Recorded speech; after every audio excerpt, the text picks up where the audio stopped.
Oleme täna siia kokku tulnud, et hüvasti jätta sõbraga. Ta teenis meid 10 aastat, käitus aeglaselt, tegi suvalisi uuendusi kell 3 öösel, aga ta oli sõber, kes oli meie kõrval, kui me mängisime Minecrafti, tegime kodutöid ja vaatasime kahtlaseid veebilehti Incognitos. Puhka rahus meie ustav sõber Windows 10.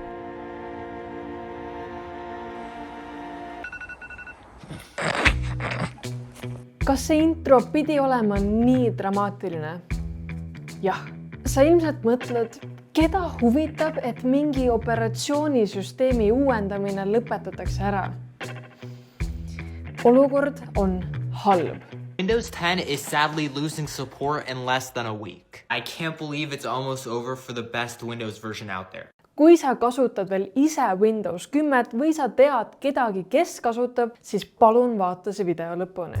14. oktoobril lõpetab Microsoft Windows 10 uuendamise. Sellest hetkest alates ei pakuta enam tehnilist tuge, funktsiooni ega turvauuendusi.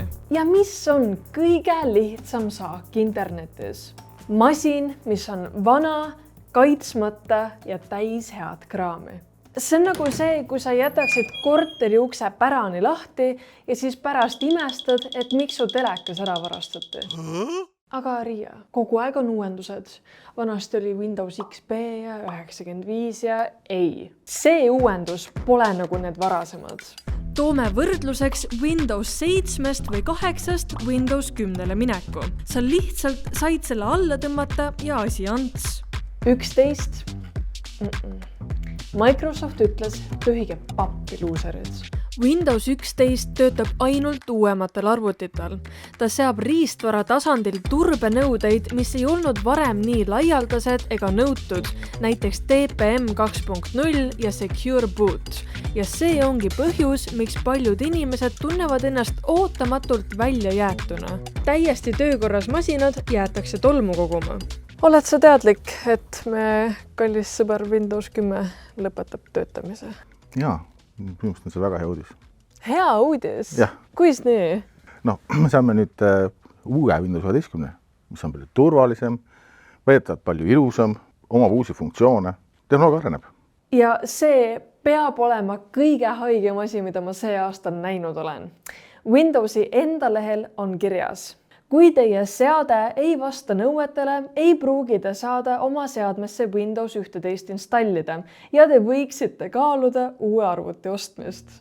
Kui sul pole raha uue arvuti jaoks, pead sa lihtsalt $30 eest ostma nende laiendatud turvauuenduste programmi, mis kaitseb su arvutit veel aasta aega pärast 14. oktoobrit. Sinu läpakas ei saa Windows 11. Millal see siis lõpeb? Täna. Oho, see on nõme ju. Miks? Minu arvuti töötab väga hästi ja ma kasutan seda kogu aeg. Mis sellel viga on? Umbes 400 miljonit arvutit jookseb praegu Windows 10 peal. Kui me paneme puusalt, et umbes pooled ostavad selle programmi, siis Microsoft paneb tasku 6 miljardit. Miks sa arvad, et Microsoft süükse nagu otsuse vastu võttis, et see on süke esimene, mida ei saa vanematel arvutitel, et kas asi on rahas, asi on turvalisuses, asi on milles? Kõik tehnoloogiafirmad üritavad tegelikult vanadest asjast lahti saada. Et vanad asjad toetamine, see on õudne. Et kui mingi tehnoloogia, mis mõeldi välja 20 aastat tagasi, siis oli äge. Sealses keskkonnas kogu see ökosüsteem, kuhu see lahendus mõeldi. See toetas seda, see oli väga fantastiline lahendus. Nüüd on muutunud maailm täielikult, kui me räägime sellest nagu IT-maailmast. Ja nüüd keegi ütleb, et kuule see 20 aastat vana asi, et see peaks edasi töötama. Ta ei saagi toimida ju. Ökosüsteem on teine, kasutada harjumused on teised, ootused on teised. Viskaks selle asja nüüd minema. Aga siis ikkagi leidub, kui sul on olnud mingisugune lahendus, kus on miljonid kasutajaid. Siis kindlasti leidub kuskil mingisugune 5000 tegelast, kes on mingil põhjusel ära armunud sellesse vanasse lahendusse, mis 20 aastat tagasi töötas hästi. Ja siis nad nagu jonnakad teatavad, et nemad ei ole nõus sealt ära minema, sest et see oli siis jube hea. Jah, see oli 20 aastat tagasi. Palun tulge nüüd 20 aastat tagasi ajastust nüüd siia. Ja Microsoft julgus seda otse välja öelda. Ma arvan, et see on väga äge tegelikult. Okei, sorry. Ma läksin väga sisse sinna Microsofti rahaahnuse draamasse. Räägime asjast. mis päriselt saama hakkab, kui sa ei osta uut arvutit ega seda programmi? Kujuta ette Windowsi turvasüsteemi nagu suurt tammi. Vahest tekivad augud ja vead, kust hakkab vesi lekkima ja pahad tegelased proovivad kohe neid auke ära kasutada, et levitada arvutites pahavara, andmeid varastada või muid sigadusi teha. Microsofti tiim märkab neid auke ja need pahteldatakse kinni. Sina saad teavituse, et uuenda Windowsi ja kõik. Windows 10 tamm hüljatakse. Mida rohkem aega mööda läheb, seda rohkem hakkab see lagunema ja mitte keegi sulle enam appi ei tule. Väga lihtne näide sarnasest olukorrast on WannaCry rünnak. Ameerika luureagentuur lõi ühe turvaaugu, et vajadusel ise süsteemidesse sisse häkkida, aga 2017 avastasid selle augu häkkerid. Üle 200 000 arvuti sai teate, et maksa $300 krüptos ja siis saad oma failid ja andmed tagasi. Tõenäoliselt sekund peale seda, kui see tugi lõpp Microsofti poolt, ei juhtu mitte midagi. Kas nüüd suuremad probleemid turvalisusega ilmnevad päeva, nädala või aasta pärast? No seda on raske ennustada. Pahalased üldiselt tahavad kahte asja. Üks on raha ja teine võim. Näiteks arvutust nad mõlemad saada. Üks võimalus on see arvuti muuta botiks, mis tähendab seda, et sinna arvutisse installeeritakse tarkvara, mis võimaldab seda arvutit kontrollida kuskilt eemalt. Kas ta ründab sealt näiteks minda panka ja kasutab seda arvutit siis ühe osana oma võrgustikust, mis ründab siis panka või mingit muud asutust, või ta mõtleb, et äkki võtaks need pildid, mis seal arvutis on, krüpteeriks ära ja pakuks sulle võimaluse, et 2000 € eest ma annan võtme, midagi lahti krüpteerida. Või ta leiab sealt mingit video- või fotomaterjali, mida annab ähvardada levitamisega ja küsida selle eest siis jällegi nagu lunaraha, et ma ei levita juhul, kui sa mulle maksad. Ma olin eelmine nädal tõsiselt üllatunud. Olin Palamuse kandis kodukontoris, kust pidin tegema ka ühe päris tähtsa töökõne kliendile, kes vaatas mulle teiselt poolt ekraani vastu ja saate aru, mees tegi kodukontorit keset džunglimetsa või siis keset kloostrimetsa. Telial on tõesti tasemel internet üle Eesti. Telia, tõsiselt hea taevaskojast põrgupõhjani. Loomulikult asi ei piirdu lihtsalt turvariskidega. Terve süsteem jääb ajas maha. Mängud nõuavad uusi graafikadraiverid, tarkvara arendajad lõikavad vana süsteemi toe ära, isegi ID-kaardi lugeja ei pruugi su arvutis enam töötada. Ta rohkem seda arenenud edasi, aga see Windows ei nüüd sinna seisma ühe koha peale. Ehk siis kõige lihtsamad tõristad hakkavad tõrkuma. Ja kas sa tahad võidelda sellega? Tõenäoliselt ei taha. Tõenäoliselt on mõistlik osta oma uus arvuti, kui see vana on tõesti nii vana, et siin enam see Windows 11 peale ei lähe. Ja rõõmsalt ja rahulikult seda Windowsi edasi kasutada, mitte nüüd võidelda selle vana rauaga. Ja räägime korra keskkonna aspektist ka. Ma puistan siia lihtsalt natukene enda arvamust ka, aga väga paljud arvutid, mis jooksevad Windows 10 peal, võivad olla täiesti töökorras. Ja see programm, mis sa saad osta, töötab ainult aasta aega ehk miljonitest töökorras arvuteid visatakse prügimäele. Tasub ka märgata seda, et arvutite selline füüsiline eluiga, kui näiteks räägime laptopist, on niisugune, ma ütleks 4-5 aastat. Selle aja peale ta juhtub seal seisub palju asju. Kõik see, mis pöörleb, see kulub. Kõik see korpus muutub selliseks, sinna tekivad mingid praod, sinna tekivad mingisugused defektid, sealt läheb niiskus sisse. Ehk siis tegelikult see arvuti juba 4-5 aastaga ei olegi enam füüsiliselt väga heas vormis. Kui mõelda seda, et kui nüüd võimalik oleks, et saaks kuidagi kavala trikiga selle Windows 11 selle vanale arvutile peale ja kasutaks edasi, kas see oleks hea mõte? Võib-olla ei oleks. Keerasin ühe arvuti tuksi. Millega?